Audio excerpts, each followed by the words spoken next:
just had Halloween, right? So this is about a very famous musical curse of the ninth.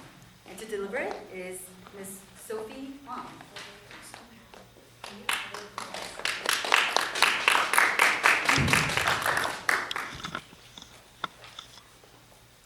Okay, so I'll be talking about something more fun, which is the curse of the ninth.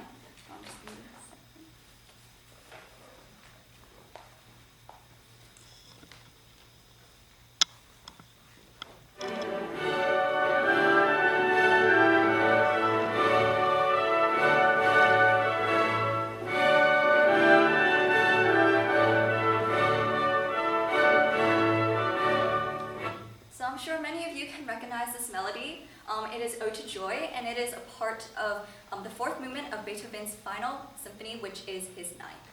So if you guys don't know about Beethoven, he was a very, very famous German composer and pianist, and he is one of the greatest musical geniuses of all time, and he was even regarded as a demigod of music, and there have been myths inspired because of his status as a demigod.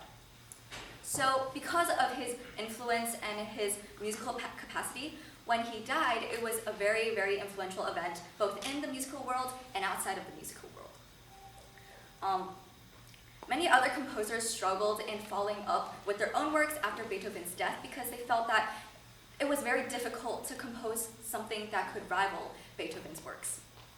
And Brahms, who is another famous composer, refused to make a symphony for 21 years after Beethoven's death because he felt he was unworthy to make another symphony following Beethoven's ninth.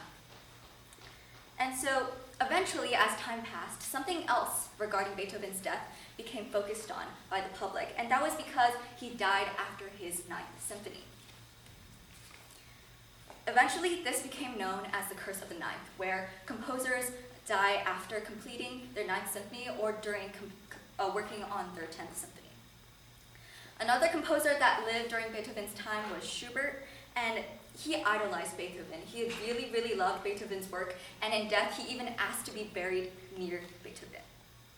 And so he was another famous person that eventually fell to this curse because he died soon after completing his ninth symphony. Afterwards, Dvorak and Vaughan Williams, other famous classical musicians, also subsequently fell to this curse. Another musician decades later, Mahler, who was mainly a conductor and only a part-time composer, was someone who was very fearful of this curse.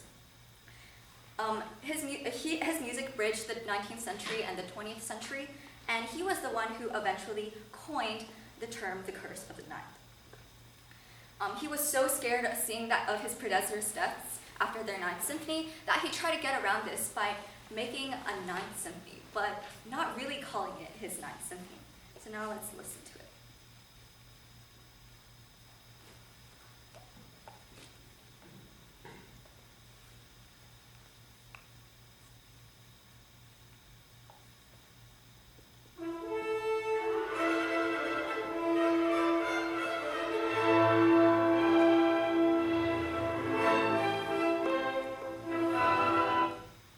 So this ninth symphony, although he did not number it as so, he called it the Das Lied von der Erde, or a symphony for tenor, contralto, and orchestra. By avoiding numbering it his ninth symphony, he thought he could get around the curse, and he did for a while because he didn't actually fall to death right after composing his ninth symphony. And through this piece, you can actually hear sort of his struggle with facing death.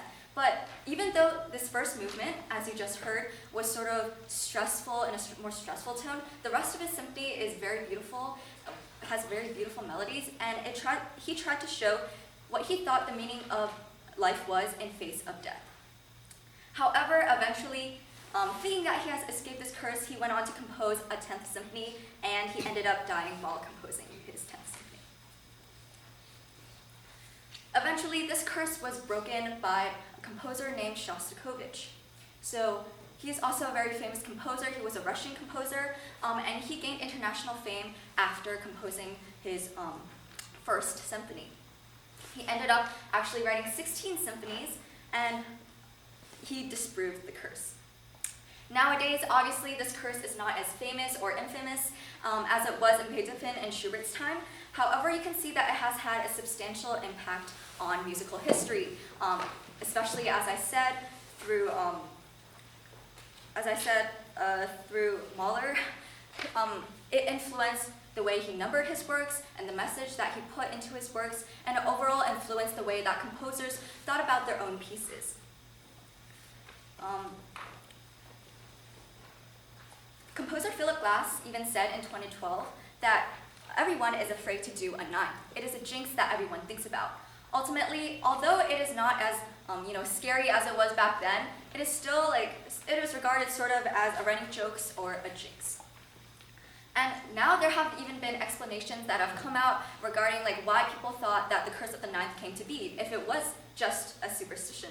And so some people think that the reason why nobody ever, for so long, nobody after Beethoven finished their 10th symphony, it's probably because composers didn't want to make a work that would be so directly compared to Beethoven's 9th symphony, which was such an influential piece of music. So they tried to avoid composing a 9th symphony because they were scared of the direct comparison of how hard it would be to surpass such a piece of music. Schubert even said, "Who can ever do anything after Beethoven?" This just goes to show further how influential his works of music were and how grand they were, especially during that time. And so now let's experience the very end of Beethoven's symphony, and let's put a wrap to sort of his symphonic legacy, arguably also one of the greatest musical pieces ever composed.